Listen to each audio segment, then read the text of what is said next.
अस्सलाम वालेकुम dear students. हम क्लास 5th का चैप्टर नंबर 7 पढ़ रहे हैं, फर्स्ट एड। इसमें आज हमें पढ़ना है हीट स्ट्रोक। तो हीट स्ट्रोक क्या है, आज हम इसी के बारे में पढ़ेंगे। इसको मैंने यहाँ डेफिनेशन भी लिखी है। Heat stroke is also known as sun stroke. इसको सन स्ट्रोक भी कहते हैं क्योंकि ये धूप की वजह से जो झटका हमें लगता है हीट का, तो उसको हम हीट स्ट्रोक कहते हैं। तो ये हीट स्ट्रोक क्या है और हमें क्या करना चाहिए जब भी किसी को हीट स्ट्रोक आएगा और क्या नहीं करना चाहिए, आज हम यही पढ़ेंगे। पेज नंबर 64 पे ये लिखा है यहाँ पे heat stroke. During the months of May and June, it's very hot in some northern parts of our country. We experience very hot and strong winds called Loo in those days. Due to the heat, the temperature outside is very high. If we remain out in the sun during this period for a long period, we feel giddy, tired and get a headache. These are the symptoms of a heat stroke. What first aid should be given to victim of a heat stroke? अब ये heat stroke कब आता है, क्योंकि जब गर्मियों के महीने जो होते हैं मई जून, यहाँ हमारे एरिया में, हमारे इलाके, हमारी कंट्री में बहुत ज़्यादा टेम्परेचर तब बढ़ जाता है। यहाँ पे मई में तो नहीं ऐसा होता, लेकिन जून जुलाई अगस्त में टेम्परेचर बहुत ज़्यादा होता है। तो इसमें क्या होता है कि हम जब बाहर निकलते हैं तो हमें बहुत ज़्यादा गर्मी लगती है। बाहर का टेम्परेचर जो होता है बहुत हाई होता है, जिसकी वजह से हमें क्या लगता है कि हमें चक्कर आने लगते हैं। हम ये गर्मी पर, हमारी जो बॉडी है वो ये गर्मी बर्दाश्त नहीं कर सकती, तो इसकी वजह से हमारा जो चेहरा है वो लाल होता है, हमें सर दर्द होने लगता है। इस जो सन की गर्मी होती है, सूरज की जो गर्मी होती है, हम वो बर्दाश्त नहीं कर सकते। तो हमें ऐसा लगता है अपने आप, हमें लगता है कि हम थके थके हैं और चेहरा भी पूरा लाल होता है और चक्कर भी आने लगते हैं। तो ये सब सिम्टम्स हैं जब हीट स्ट्रोक के। जब ये हालत हमारी होगी कि हमें ये टेम्परेचर बर्दाश्त नहीं होगा, तो हमें समझना चाहिए कि हमें हीट स्ट्रोक आने वाला है।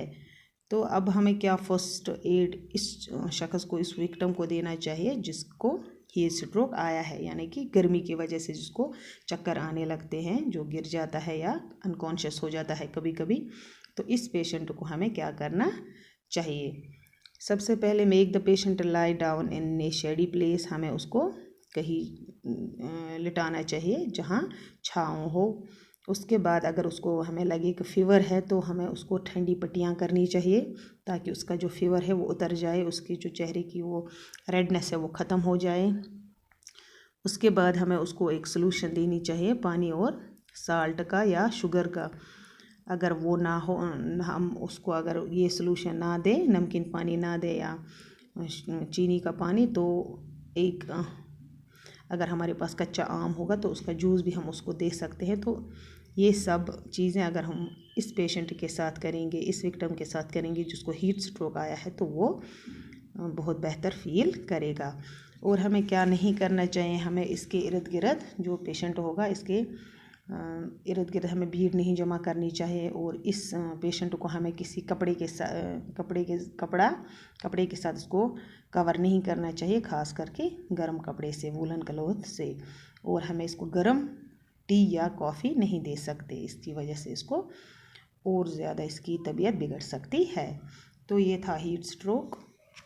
उसके बाद आपको यहाँ पे क्वेश्चन भी दिया है, what are the hottest months in the place where you live.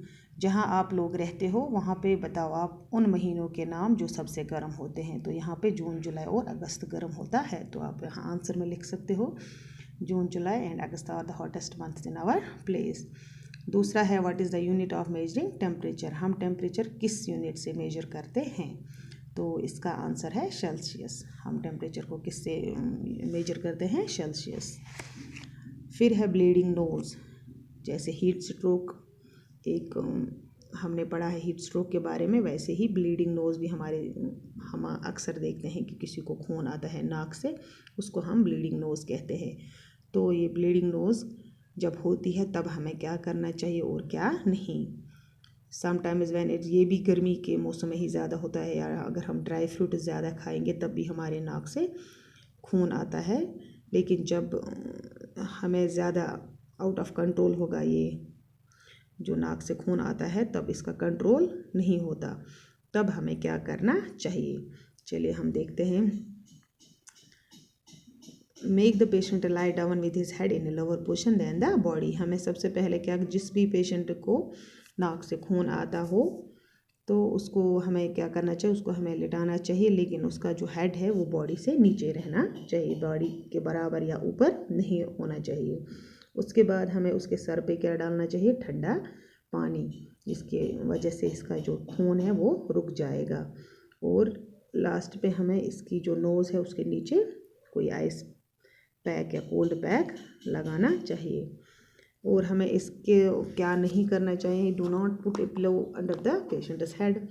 इस पेशेंट के सर के नीचे हमें पिलो नहीं रखना चाहिए, या इस पेशेंट को हमें बोलना है कि आप बार बार अपनी उंगली नाक की तरफ मत ले जाओ, जिसकी वजह से इसको और ज़्यादा ब्लीडिंग होगी।